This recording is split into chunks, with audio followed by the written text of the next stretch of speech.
Dica de ouro número 3, que tem a ver, como eu já meio que enunciei na hora da dica 2, quando é que eu devo utilizar e como é que eu escolho DPS classe 1 ou classe 2 conforme a 5410, tá bom?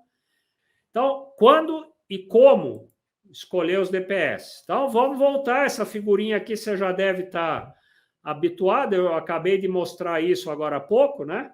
Então, vamos lá, como é que funciona isso aqui?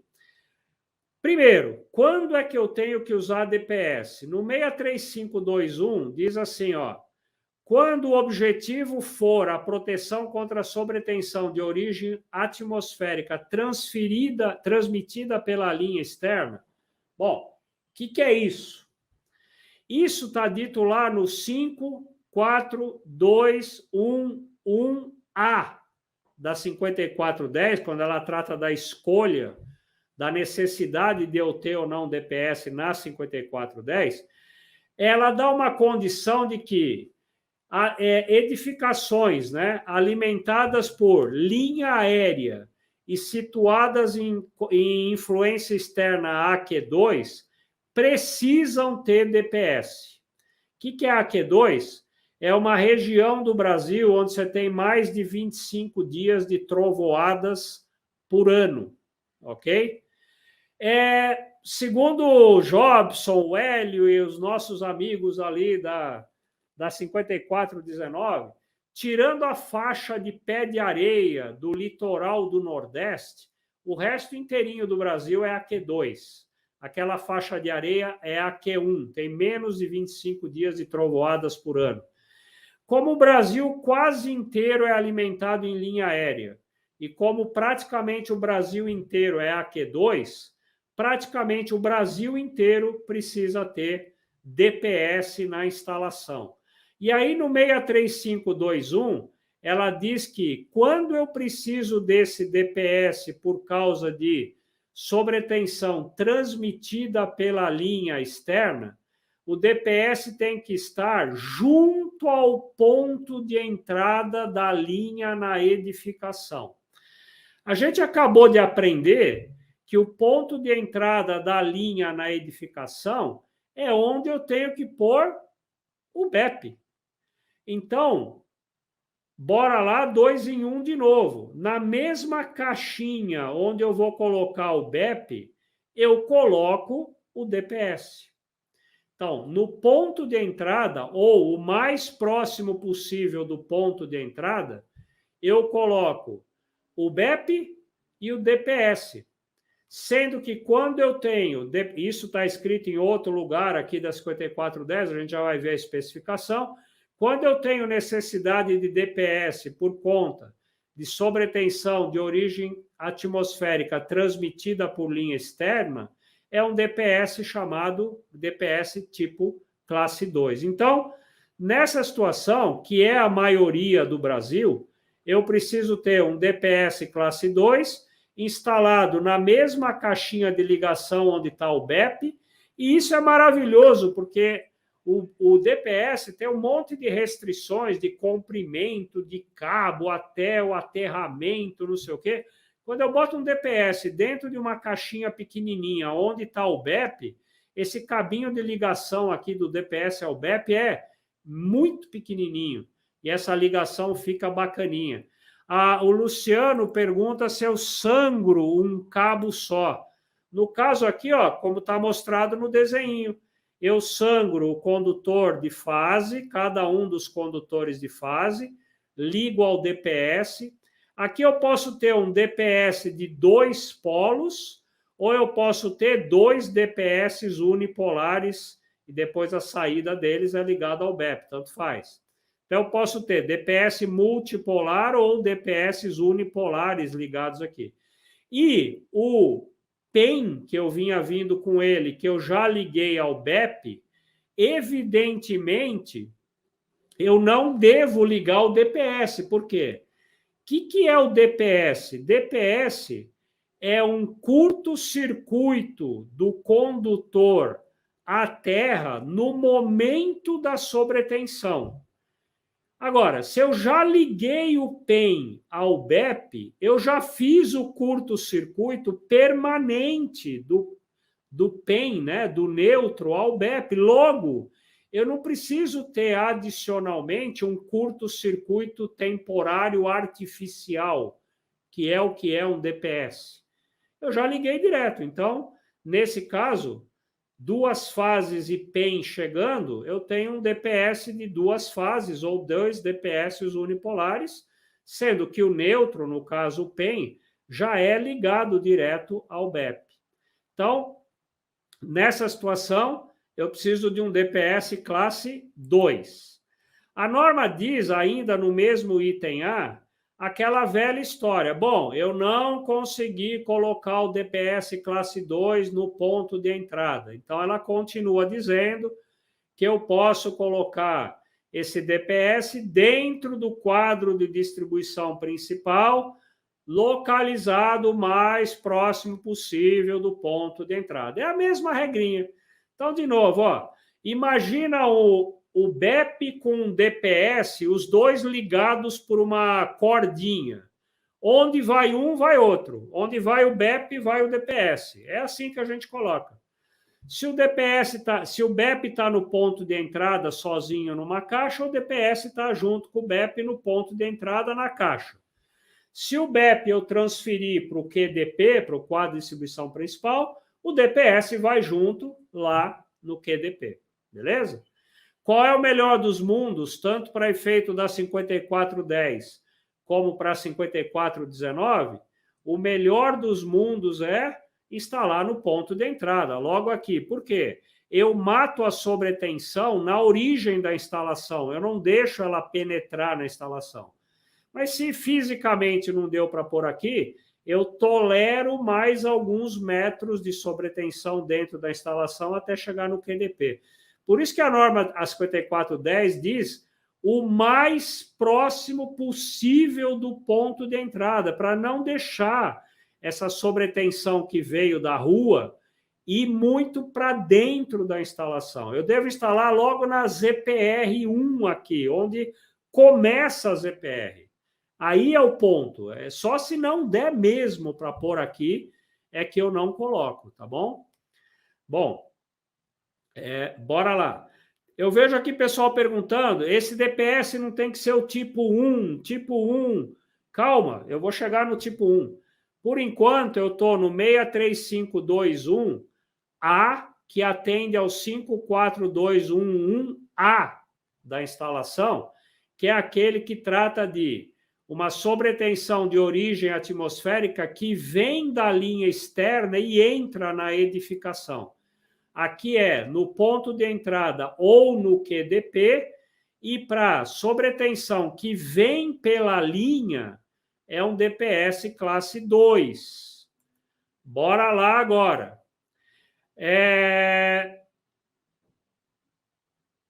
Vamos introduzir, então, finalmente, pessoal, ansioso, o DPS classe 1. Para que é o DPS classe 1?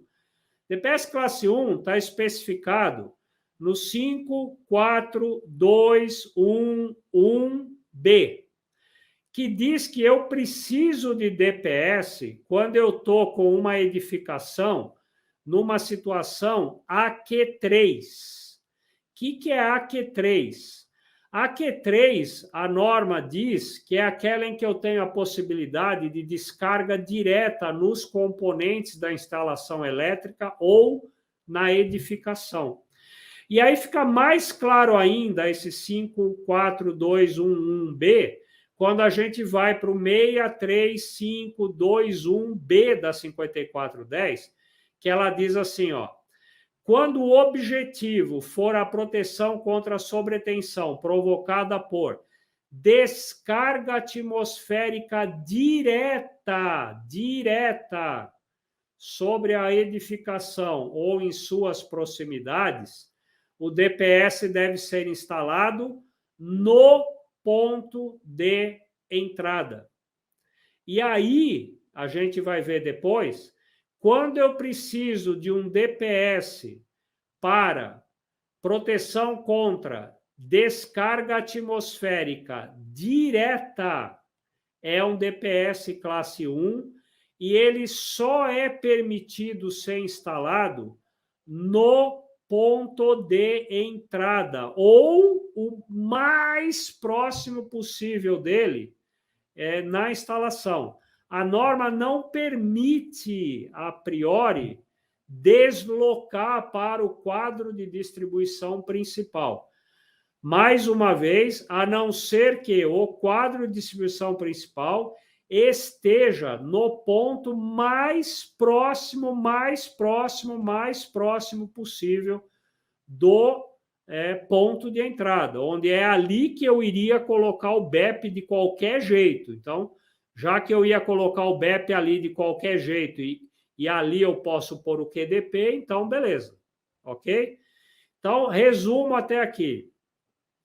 Se a minha proteção é por razão de AQ2, descarga, que é transmitida pela linha que penetra na edificação, DPS classe 2. Se o motivo de eu colocar DPS é descarga atmosférica direta, portanto, uma edificação que tem SPDA, então DPS classe 1, ok? Agora, eu estou numa edificação que eu tenho a situação AQ2 e tenho a situação AQ3. Então, a 5410 diz que eu tenho que colocar os dois DPS. Eu tenho que instalar um conjuntinho de DPS classe 1, porque é AQ3, e um conjuntinho de DPS classe 2, porque é AQ2. Eu tenho que instalar dois conjuntos separados.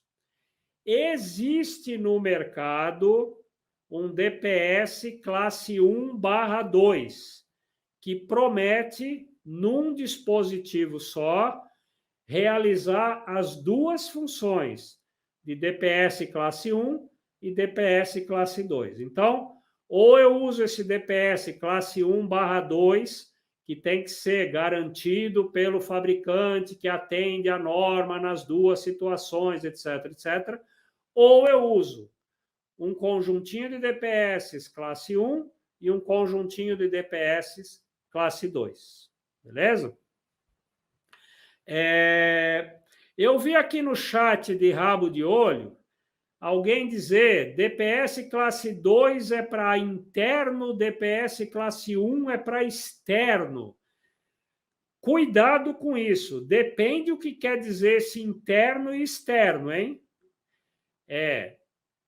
DPS classe 2 é para lidar no ponto de entrada com descargas atmosféricas induzidas na rede de alimentação que chega na instalação. DPS classe 1 é para ser usado no ponto de entrada para lidar com a descarga direta na edificação, ok? Se eu tiver necessidade, depois de aplicar a parte 4 da 54, depois de fazer a análise de risco, parte 2 da 5419, e concluir que eu preciso ter proteção contra sobretensão, também na parte interior, nos outros quadros que possam eventualmente existir dentro da instalação, ali eu vou ter DPS em geral classe 2, mas dependendo se esse DPS alimentar um ponto fora da edificação, pode ser que mesmo dentro da edificação eu precise de um DPS classe 1. O Jobson Modena e o Hélio Sueta já fizeram lives memoráveis sobre isso às quintas-feiras, mostrando que mesmo dentro da edificação, dependendo da situação, das zonas de proteção contra raios, das EPRs, pode ser que mesmo dentro da edificação eu precise também de DPS classe 1. Então, Se você está naquela vibe de, DPS classe 1 é só na entrada, dali para dentro é tudo DPS classe 2 ou classe 3, assiste as lives do Hélio, do Jobson, essas minhas, faz o curso da 5419, faz o da 10 para dar uma reciclada, tá bom? Se liga nisso aí, porque não é bem isso de um é interno, outro é externo, na entrada é só um, lá dentro é só dois. Não é bem só isso, combinado? Como é que eu especifico agora esses DPS? Especificação de DPS está no 63524 da 5410. E atenção, o 63524, como está dito na própria norma nesse item, explica e ensina a gente como especificar DPS que vão ser instalados no ponto de entrada ou no QDP, ok? No ponto de entrada ou no QDP. Se pela 5419 análise de risco, parte 2, eu precisar de outros DPS dentro dessa instalação, que não aqueles do ponto de entrada ou do QDP, é pela parte 4 da 5419 que você especifica as características dos outros DPS dentro dessa instalação. Por outro lado, a 5419 não trata da especificação do DPS no ponto de entrada ou do QDP. Isso está na 5410. Então, fica ligado nisso que eu acabei de falar. Essas especificações que eu vou estar falando aqui são as da 5410, que se referem àqueles DPS classe 1 e ou classe 2, que eu tenho que pôr no ponto de entrada ou no QDP, quando isso for permitido. Eu tenho que especificar baseado em todos esses itens que estão nesse slide, tá? E eu vou falar um pouquinho sobre cada um deles. O primeiro é o nível de proteção daquele DPS do ponto de entrada ou quadro de distribuição principal. O nível de proteção é mais ou menos o conceito dele, é a sobretensão que ele deixa passar para frente dele, ou seja, ele recebe XKV de sobretensão, desvia uma parte para o eletrodo de aterramento e a outra parte ele deixa passar. Esse nível de proteção é a especificação do DPS que corresponde aproximadamente a quanto que o DPS deixa passar para dentro da instalação. Atenção, quanto ele DPS deixa passar. Eventualmente, o quanto ele deixa passar tem que ser somado ainda às quedas de tensão do condutor de ligação do DPS na instalação e do condutor que vai até as cargas ali dentro. Isso também já foi motivo de lives do Jobson, do Hélio, e eu ainda vou fazer uma aqui para o pessoal da 5410. Esse nível de proteção é só quanto o DPS deixa passar, tá bom? Bora lá. O nível de proteção que eu vou especificar para esse DPS, nesse item 63524, ela diz que é no máximo igual ao valor da coluna 2 da tabela 31. Então, a coluna 2 da tabela 31 da 5410 está aqui, ó. Beleza? Como é que eu aplico isso? Você vai pela tensão nominal da instalação. Eu peguei um exemplo aqui, uma instalação que é 127/220 volts. Venho aqui para a coluna 2, o P de no máximo 1,5 kV. Ok? Bom, eu coloquei aqui também algumas tensões UP preferenciais que são declaradas na norma do DPS. Não são as únicas, são algumas preferenciais. Eu tenho 0,8 kV, 1 kV, 1,5 kV, 2,5 kV, 4 kV. Então, Nesse exemplo que eu dei, o DPS lá do ponto de entrada para um sistema 127, 220, independentemente se ele é classe 1 ou classe 2, ele tem que ter um UP máximo de 1,5 kV. Então, eu poderia usar um DPS de um UP 1,5 kV, de 1 kV ou de 0,8 kV. Não posso usar um de 2,5, nem um de 4. Posso usar de 1,5, de 1 ou de 0,8 dentro dessa tabelinha de preferenciais aqui. Mudando de especificação, a máxima tensão de operação contínua, que é uma espécie de tensão nominal do DPS. Essa tensão só depende do valor lá da tensão nominal onde ele vai ser colocado. É quanto ele aguenta de tensão permanentemente. A 5410, em geral, dá igual a tensão fase neutro da instalação, ou às vezes ela aplica um fator de segurança um pouquinho a mais. Exemplo, se eu tiver um DPS conectado entre fase e neutro num esquema TNS, eu especifico como 1,1 U0. Se o U0 é 220, 1,1 é 242. Entrando na tabelinha preferencial, 242, eu poderia... atenção, o UC tem que ser maior ou igual ao valor calculado. Então, maior ou igual a 242 dentro dos UC preferenciais, tem 275, tem 385, tem 460. Aqui provavelmente seria legal escolher um de 275, tá bom?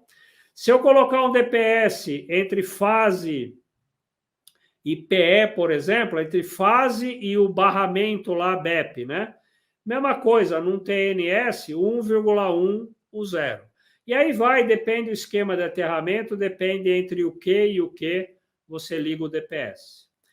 Outras 3 características, você projetista, só especifica no teu DPS, você não tem nada a fazer. Primeiro, a sobretensão temporária, ele deve atender o DPS aos ensaios na 5410 de 2004, ela fala ensaio da IEC 61643-1. Agora, em 2021, foi publicada essa norma, a BNT-NBR-IEC 61643-11, que é a norma de DPS. Então, para aplicar a norma agora, esquece o 61643-1 e vai na NBR-EC 61643-11, onde ali você só diz, ó, o DPS tem que atender ao ensaio de sobretensão temporária dessa norma. Além disso, você tem que determinar a corrente de curto presumida no ponto onde o DPS vai ser instalado e pedir para o fabricante escolher, né, um DPS que, segundo o fabricante, ensaiou segundo essa norma, tem uma corrente de curto suportável maior do que aquela presumida no ponto, e o fabricante é ele que deve informar a coordenação entre DPS ao longo da instalação, se existir mais de um DPS além daquele do ponto de entrada. Os 2 últimos valores que a gente tem que especificar para DPS. Bom, se ele é classe 2, eu tenho que especificar a chamada corrente nominal de descarga, quando ele é classe 2. E aqui a 5410 diz o seguinte: no mínimo, o valor de 5 kA na curva 8/20, que é um classe 2, é o que tem que ter um DPS classe 2 instalado lá no ponto de entrada. Mas na live número 17 da 5419, que também, para quem é aluno do curso da 5419 ou é assinante da live 5419, veja lá, porque é imperdível, foi uma live do Hélio. Ele ensinou como calcular a corrente de impulso segundo a 5419. Então, ao invés de você especificar esse valor mínimo de 5 kA, Pode ser que, calculando conforme a 5419, você precise de um valor maior do que esse. Se você calcular conforme o Hélio ensinou lá na 5419 e der menos do que 5Ka, pela 5410, aquele DPS classe 2 do ponto de entrada não pode ter menos que 5Ka. Outros DPS lá dentro da instalação classe 2 podem ter o valor de corrente de descarga que quiser, mas o da entrada, mesmo que você tenha calculado e deu menos que 5Ka, o da entrada pela 5410 tem que ser no mínimo 5Ka, beleza? Mas seria muito legal fazer a conta, porque pode ser que dê mais do que 5Ka. E colocar só o mínimo de 5 da 5410 não vai ser bom para o DPS, beleza? Bom, agora, se eu vou especificar o DPS classe 1, aí não é mais por corrente nominal de descarga, é corrente nominal de impulso. E o impulso é o seguinte, a 5410 diz assim, ó, se o seu valor não puder ser determinado, então, no mínimo, 12,5 Ka. Só que, mais uma vez, o Hélio Sueta ensinou na live dele como calcular essa corrente aqui. Então, se eu calculei, aqui é ao contrário lá do classe 2. Se eu calculei a corrente conforme o Hélio Sueta ensinou e deu 4Ka, eu posso especificar um DPS classe 1 de pelo menos 4Ka. Por quê? Porque a 5410 diz assim, se o seu valor não puder ser determinado, então no mínimo 12,5. Mas se eu puder determinar, pode ser o que eu calculei. Lá no classe 2, ela falou assim, não interessa se você calculou ou não, é no mínimo 5. Aqui ela fala, se você puder determinar, usa o que você calculou. Agora, se você não puder calcular, ou não quiser, não souber, se não puder calcular, então você vai pagar um pedágio aqui, no mínimo 12,5.